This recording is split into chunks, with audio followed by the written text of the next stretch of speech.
I'm Julie Barkey with Senate Update.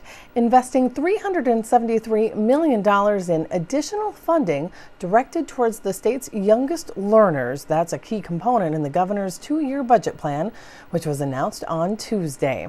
Among its many provisions, his budget invests $109 million as the state's share for free pre-K for Minnesota's 4-year-olds.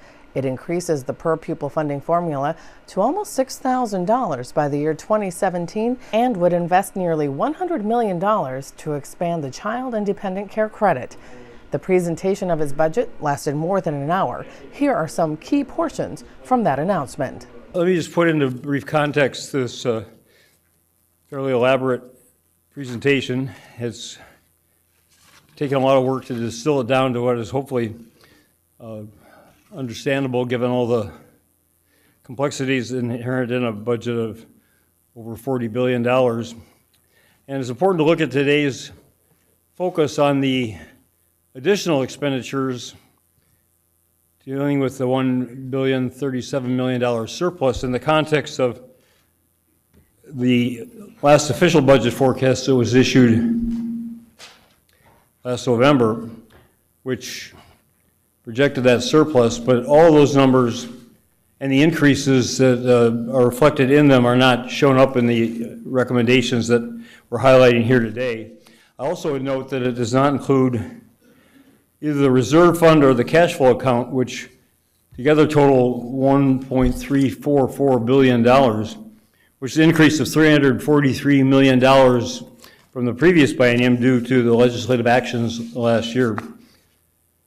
And of that $1.037 biennial surplus, I'm proposing to spend over 50% of it on our children from age of birth through age 18, for $418 million of expenditures and another $100 million in the child dependency tax credit, which I outlined previously. So over half of this surplus goes into our future, into the young people who will comprise the future of Minnesota, and that investment, along with the transportation investments that I proposed yesterday, are placing my major priority on the future of Minnesota in education and transportation. There's also additional money for higher education as well as for health and human services, so that in total 75% of the proposed budget increase goes to the young, the elderly, and people with disabilities. And I think that's an appropriate priority. Commissioners Cassellas and Jessen will be detailing those additional expenditures in a few minutes. And I will just note a couple of items that stand out in this, that in the myriad of all the other details, that the $93 million of additional spending that I'm proposing for higher education includes additional student aid, additional funding for the University of Minnesota, both for its base budget, which I hope will go to reducing any tuition increases, and also, as I detailed last week, for the University of Minnesota Medical School.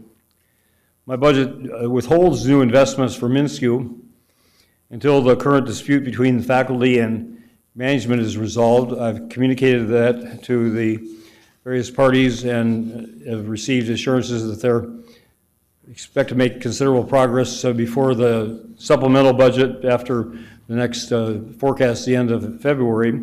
And it's my hope that I'll be able to restore the additional funding request for the MnSCU at that time. Also, I want to note, since I made it a priority in the past, that there's no additional funding proposed for special education, which continues to be one of my top education priorities. But there is in the base budget an 11% increase in special ed funding for the next biennium, 16-17, over the previous biennium, which is already built into the base due to the changes that were made in the last legislative sessions. The governor has outlined the values behind this budget. He talks about his focus on students 0 to 18, where he would dedicate over half of the state's budget surplus to improve the lives and education of children across Minnesota, including voluntary pre-K and school breakfast. He would invest more in higher education, in order to provide additional financial aid and improve the quality of higher educational institutions. And obviously, the governor is focusing a lot of money on helping families and children by increasing funding for child care assistance and child protection, improving mental health services, community services for people with disabilities. It would also provide tax relief for hundreds of thousands of middle-class Minnesotans, including the child care dependent credits. Now let's talk a little bit about the math. This chart shows the November forecast, and then it shows in the middle column the governor's proposed changes to that forecast. As you can see, the forecast for November showed a $1.037 billion budget balance for the upcoming biennium. The governor's changes would invest a little over $1 billion of that budget balance and leave $35 million to the bottom line. We've had 5 big goals over these past 4 years: to put schools on a strong footing, to give every student a chance at a great start and get them ready for kindergarten, to make sure they're reading well by 3rd grade, to increase our graduation rates and ensure kids are graduating ready and on time, and to close our achievement gaps by 50% by 2017. I'm proud to say we've made progress on every single one of those, but there's still so much more yet to do. And that's why the budget that we're proposing today builds on our progress and continues striving for a stronger foundation for our children and families. And I'm so excited to show you how this budget directly supports kids and teachers that need it most. It can basically be divided into 3 different buckets. It provides stable funding for schools so they keep the lights on and keep the buses rolling. It provides a great start for our littlest learners, and it invests in proven strategies that we know help make us and will give us even greater progress to closing those nagging achievement gaps. I can't say it strongly enough. This is a budget that puts children and education first, especially our most vulnerable children. We start by providing $174 million on the bottom line and additional dollars to the per pupil formula to help with getting those buses going and turning on the lights. But let's start with our investments on the achievement gap with pre-K. We all know that getting a great start is an achievement gap closure and also allows us to get a great return on our investment. Art Rolnick said some great studies, 1 to 16 return. We are expanding parent choice by investing in public school pre-K while still supporting our current efforts in scholarships. We are investing $109 million in all-day, all-year optional pre-K, and that new investment will give over 31,000 children access to high-quality preschool. Not only does pre-K help our kids, it helps families too, by saving upwards of $10,000 a year on average. Pre-K helps all kids, but I said this budget wasn't just about some kids, it's about our most vulnerable kids. And that is why I'm especially pleased that the governor's budget eliminates the current Head Start waiting list, giving 2,400 more children and their families access to essential early intervention services. As a Head Start baby myself, I stand here as a testament to the power of a great start for children from our poorest families. I'm also excited to announce that we'll continue our investments in the Promised Neighborhoods in both St. Paul and Minneapolis. Finally, we are opening up our scholarship program to serve children from birth to 5 years, expanding access to even earlier interventions and supports for families. All of the scholarships will now go directly to parents to use in their early childhood programs of their choice. I said earlier that a top goal is to close gaps, and our shared preschool is the start of that, but let me talk about how we're going to support our kids who are right in our schools right now. We're proposing to invest in strategies that support struggling readers by expanding our partnership with the Minnesota Reading Corps and investing $10 million so 14,000 more kids can have a reading tutor in school. We're investing more dollars to support our English language learners, students who struggle with English, so that they can get an additional year of support. We added 1 year in the 2013 biennium, and now we're adding another year of support because research shows 7 years to master English. Students who are struggling with their behavior, we will expand our proven strategies with positive behavior and intervention systems to give 600 more schools direct support to teachers and students so that they can reduce suspensions and support learning in the classroom. Schools that are struggling to improve will get more support through our award-winning regional centers of excellence. With the help of our centers, 52 schools improved so much they've moved off the list of struggling schools, and 83% are making greater progress in closing achievement gaps. And with this additional $6 million, we'll be able to support 200 more schools that are struggling. We're also going to be able to support our American Indian students, and you may have seen some recent Star and Tribune articles. We want to see our achievement gaps for American Indian students smaller. We want to see our rates grow for them. So we are going to be supporting our Success for the Future program to allow 5,300 more American Indian children to earn their diplomas. And finally, close to both the governor's heart and mine is ensuring that our youngest children are not worried about whether their tummies are hungry when they come to school, but that they are getting what they need for their learning. And that's why we're setting aside funding so that 85,000 more children, preschool through grade 3, can be sure that the only thing they need to think about when they go to school is their learning. By investing $373 million in new funding for education, Governor Dayton continues on his promise to increase education funding every year he is in office, no exceptions, no excuses. You know, it's going to take a couple of years, first with the legislative session and then just implementation to merge these different initiatives together. You have, childcare, which is very good quality in some parts of the state, and as the commissioner said, some areas where the schools are not equipped right now with physical capacity or capabilities to provide early childhood pre-K services, and then you have the cases where the schools are ready and the childcare is just not of the quality that those advocate for the focus on childcare would say is sufficient. So it's going to take, and we're talking about a population now with the kindergarten. We had a lot of kindergarten activities already underway at the schools, so there was less of a duplication. Now we're talking about 4-year-olds and maybe even some 3-year-olds where there's a lot more overlap and interaction between the schools and what they would be providing and childcare facilities and what they offer. But when we look at the Health and Human Services landscape today, we see too many children living in poverty. 78,000 of them living in deep poverty. And we know that the best long-term ladder out of poverty for these kids is education. And Commissioner Casilius has talked about this, but I want to share some of the things the governor's budget will do on the human services side of the budget to help as well. The governor's budget will substantially reduce the waiting list of poor children over the next 4 years, poor children that are waiting on a waiting list to get into our child care assistance program. That means more kids in child care and more parents able to hold stable jobs. And the budget will streamline our child care assistance program so it's easier for kids to get into child care and easier for them to stay in child care once they're there. And it provides additional funding for quality child care through Parent Aware so that these most vulnerable children, when they get to kindergarten, they're ready for kindergarten. But our children need to be safe and healthy to be ready to learn. And that's why the governor's budget also increases funding for dental care.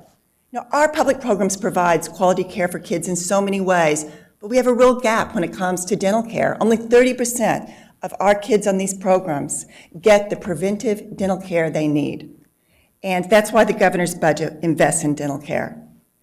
And his proposed budget funds the initial recommendations from the Child Protection Task Force, which calls for more oversight and more training for child protection so that more children can be just that, protected.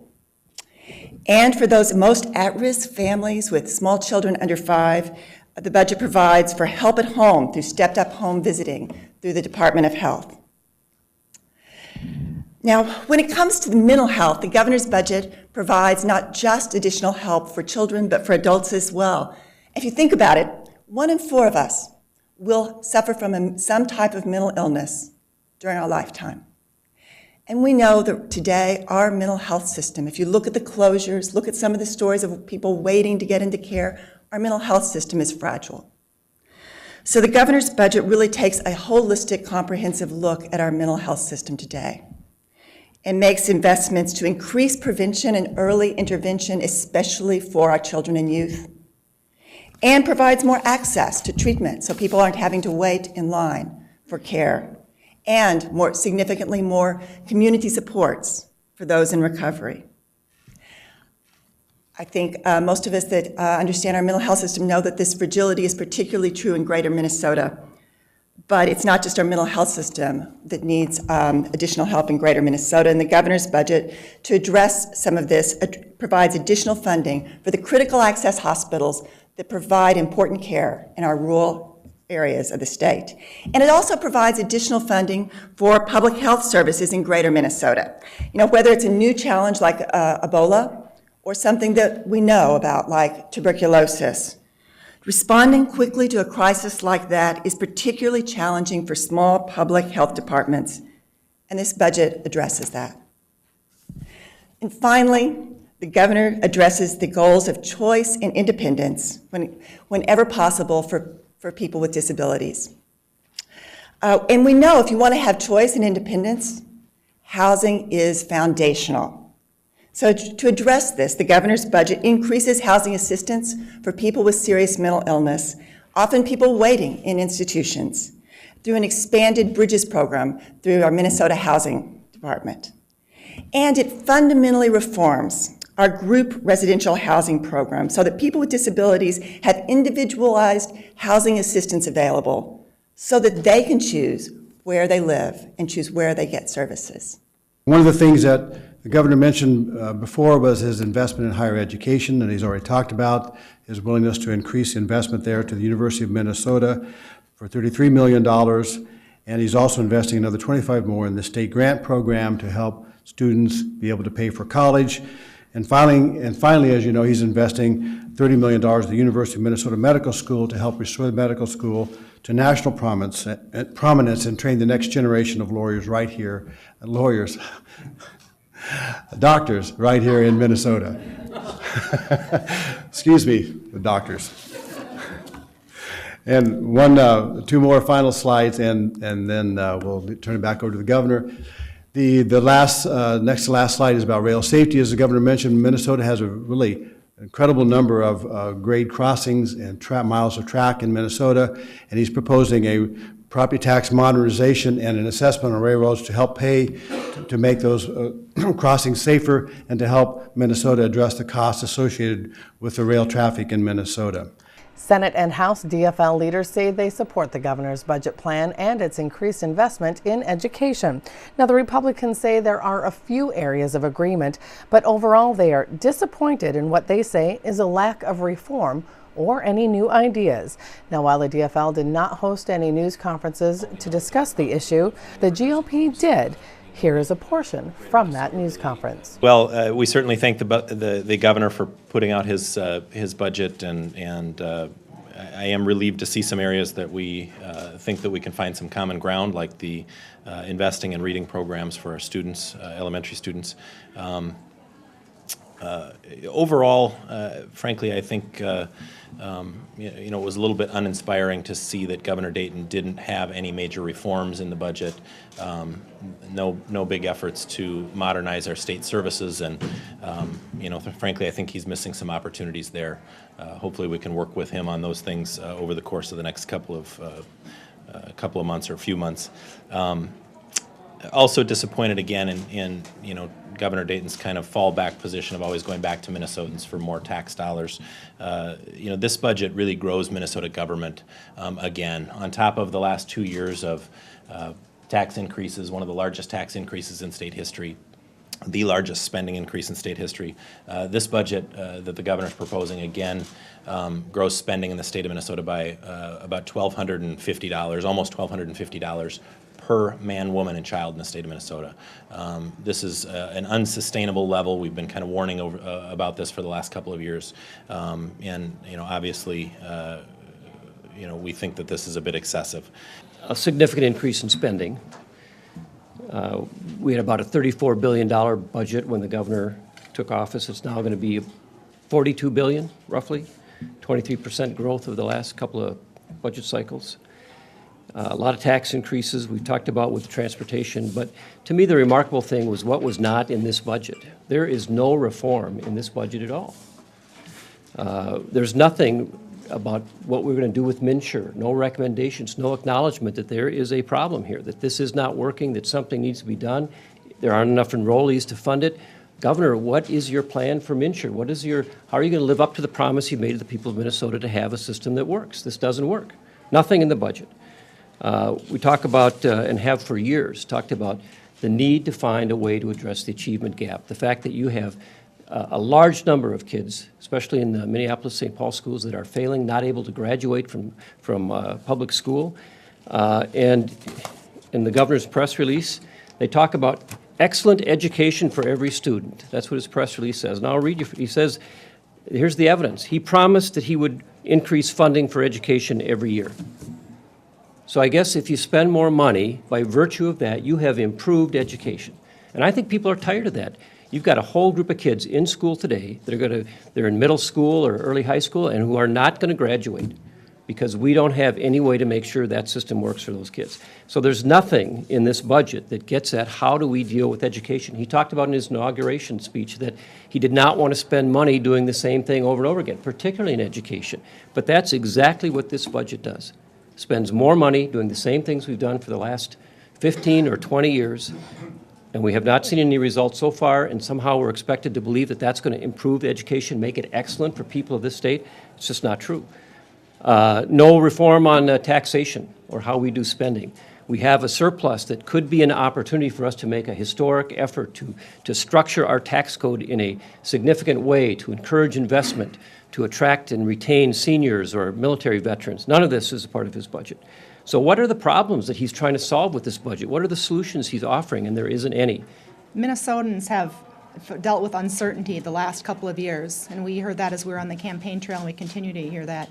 And the problem today is that Minnesotans will still face uncertainty, whether they're from Minneapolis or Morris. They're going to face uncertainty in their jobs, uncertainty in their future, and uncertainty in their kids' future.